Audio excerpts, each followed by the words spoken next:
Good morning mga idol. Ngayong araw hindi muna tayo babiyahe, magpapaalayin tayo ng gulong mga idol dahil yung gulong natin dito sa may passenger side, dito sa may unahan ay hindi pantay yung pudpud ng gulong mga idol. Kaya ipapaalayin muna natin habang wala pa tayong arkila. Baka may kilala kayo mga idol na nagbebenta ng housing ng air cleaner ng pang 4JJ1 NLR. Mag-comment naman kayo mga idol kung may kilala kayo. Yung housing kasi ng air cleaner nito mga idol tong akin, hindi mabuksan mga idol, nakapix siya. Parang winelding yung plastic, dinikit, kaya hindi siya ma-open, hindi ko mapalitan yung air cleaner. Bili tayo. Dito pala tayo pupunta sa mga idol, sa may Shell, dito sa may papuntang Dasma. Papaalayin muna tayo mga idol. Hindi muna tayo magbo-voice over ngayong araw dahil tinatamad tayo mag-edit. Alis na tayo mga idol. Bago lahat, magdadasal muna tayo pala. Nakalimutan ko. Sorry Lord. Pupunta na tayo mga idol. Sa mga nagtatanong pala kung anong engine ng unit natin ay 4JJ1-1. Sa nagtatanong kung malakas ang hatak ay sobrang lakas po. Yung segunda nito mga idol, pag nagkamali ka ng bitaw ay dumadamba pa. Segunda pa yun mga idol kahit loaded. Lalo pag nilagay mo sa first gear mga idol ay talagang iba yung hatak mga idol. Hindi kasi katulad ng 4JJ1 na lokal mga idol yung gawang Pilipinas. Mahina talaga sa akyatan mga idol, mahina ang hatak. Hindi katulad ng gawang Japan mga idol na legit talagang malakas sa akyatan mga idol. Hindi katulad ng gawang Pinas. Kasi yung gawang Pinas mga idol, yung mga 4JJ1 na gawang Pinas, yung gamit ko dati sa Shopee, halos nasa 100 unit yon mga idol. Puro 4JJ1 ang engine nun mga idol. Pero mahina talaga sa akyatan mga idol. Sinisinok pag nabitin ka mga idol. Sinisinok ang makina, lalo pagka may karga ka. Ito mga idol, tong gamit natin, tong truck natin ay hindi sinisinok to mga idol. Dumadamba to mga idol. Sobrang lakas ng hatak kahit loaded. Iba kasi yung gawang Japan mga idol kaysa sa gawang Pinas. Gawang Pinas kasi mga idol, wala, mahina talaga sa akyatan. Anong halos 100 units sa may Shopee, yun yung gamit natin doon mga idol. Doon kasi nung napasok tayo mga idol, araw-araw palit ng unit. Kaya halos lahat ng klase ng 4JJ1 na engine doon mga idol ay na-drive na natin. Kaya malaki yung pagkakaiba sa gawan Japan mga idol. Kahit tanungin nyo yung ibang truck driver na naka-experience na sa gawang Japan at saka gawang Pinas, iba yung lakas ng gawang Japan. Ibang iba talaga yung bakal na ginamit ng Japan mga idol. Talagang matigas, di mo kayang baluktot Hindi katulad ng mga gawang Pinas na malalambot mga idol. Ang pinaka nagustuhan ko pa dito sa 4JJ1 engine mga idol, yung single turbo lang kasi to mga idol tong pinili ko. Dash 1 to mga idol, single turbo. Ang nagustuhan ko dito mga idol ay sobrang tipid sa diesel. Kaya ito yung pinili ko kasi nga mas maganda. Syempre kung pipili tayo, mas malaki yung kita kung mas matipid sa diesel mga idol. Kaya ito yung kinuha natin, ito yung binili natin. Dito na pala tayo sa Shell mga idol, dito pala tayo magpapa-align ng gulong. Titignan natin kung magkano ang aabutin ng gagastusin natin sa pagpapa-align ng gulong. Sana nga ay maayos gumawa dito sa may Shell, Dasma. May nauna sa atin mga idol, maghihintay muna tayo dito sa may gilid dahil may nauna daw sa atin. Aabutan pa yata tayo ng break time dito sa Shell mga idol. Aabutan tayo ng hapon ito bago tayo magawa dito. Share ko lang pala mga idol dahil maraming nagtatanong, tong truck natin mga idol ay 19 years old na to. 2007 model to sa Japan mga idol. Halos na siya, magto 20 years old na itong truck natin.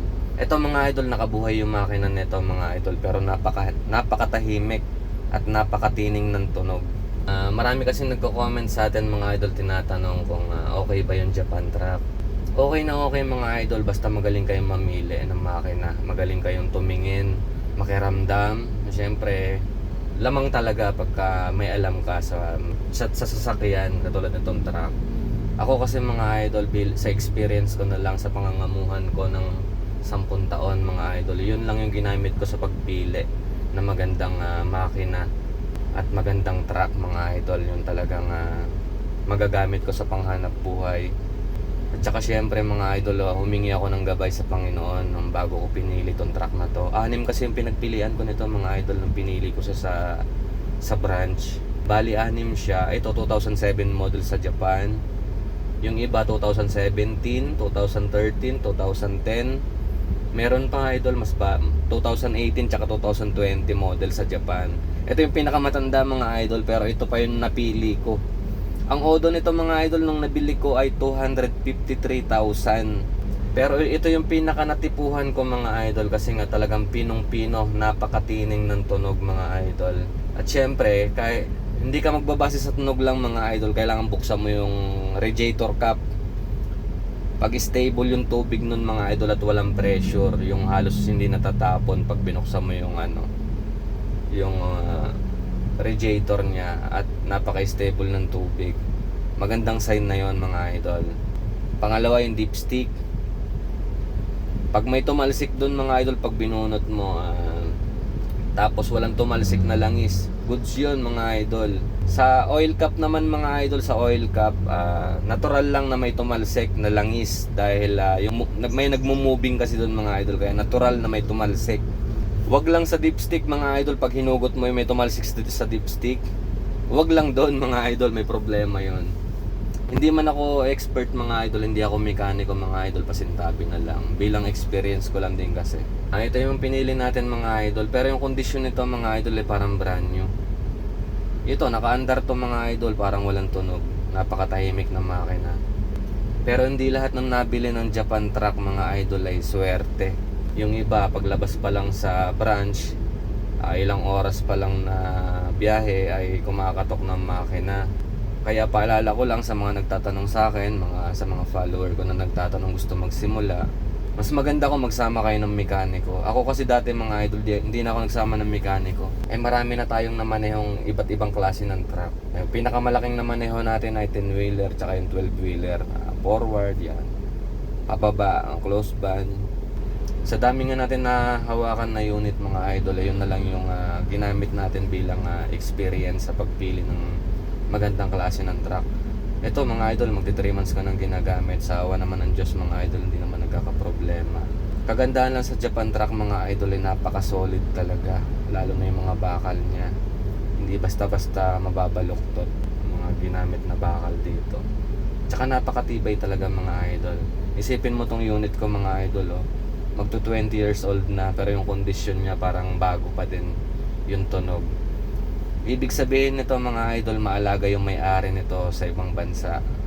Ano siya sa maintenance, naalagaan talaga siya ng maayos. Kasi yung ibang kasama nito mga idol, may mga problema na, maingay na transmission, maingay na yung makina mga idol. Mas bago sila dito sa unit na to, pero ito pa yung pinakamatanda, ito pa yung pinakamaganda yung kondisyon. Kaya ito yung pinili ko mga idol. Ngayon pala 260 na yung odo nito. Nung binili ko to mga idol ay 253,000 ang odo. Kaya payo ko lang sa mga katulad ko na nagsisimula pa lang na balak bumili ng truck mga idol, galingan nyo sa pagpili. Mas maganda mga idol kung magsasama kayo ng expert na mekaniko, yung trusted talaga na mekaniko mga idol. Kung pipili man kayo ng mga ganitong engine mga idol, yung 4JJ1, maselan kasi to mga idol, fully electronic na to. Hirap na hirap yung ibang mekaniko dito mga idol, hindi nila alam gawin. Magastos to mga idol, magka-problema lang sa sensor nito mga idol, butas ang bulsa nyo talaga. Kaya mas maganda kung nagsisimula ka pa lang sa pagtatracking, kung bibili ka man ng isang piraso pa lang ay mas maganda kung marunong ka naman magmaneho, ay ikaw muna yung magmaneho para maingatan mo. Ako kasi mga idol, maingat talaga ako magmaneho. Mula nung nangangamuhan pa ako, maingat talaga ako sa paggamit. Yung iba kasi mga idol walang malasakit, bira lang ng bira kahit hindi na kaya ng makina. waswas lang ng waswas. Ako kasi mga idol, may malasakit ako kahit hindi akin. Maingat talaga ako gumamit, lalong lalo na sa mga idol dito sa sariling truck ko. Talagang ingat na ingat ako mga idol, kasi nga fully electronic na to mga idol. Napakaselan nito, bungkag talaga yung pitaka mo mga idol pagka nagka-problema to.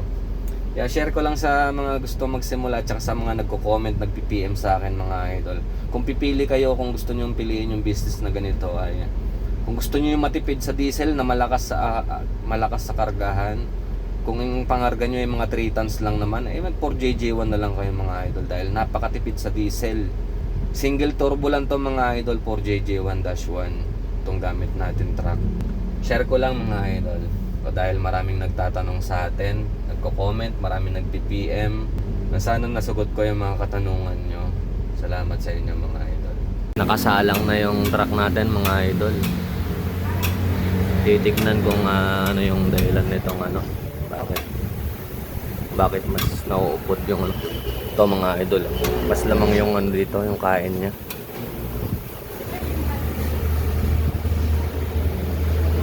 Natin nasa align naman daw. Ang problema daw kaya ganun sa ano daw yun mga idol, sa gulong, gawa ng expire na daw yung gulong. Kailangan ko daw magpalit ng bagong gulong mga idol. Kaya daw ganun yung kain ng gulong natin.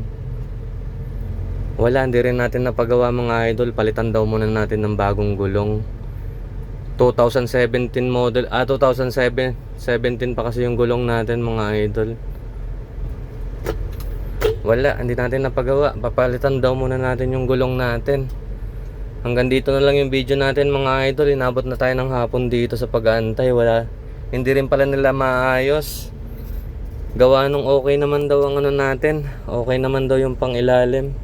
Wala naman daw diferensya. Sa gulong pala natin yung diferensya mga idol. Kaya iba daw yung kayod, iba yung kain, sabi nung mekaniko dito. Uwi na tayo.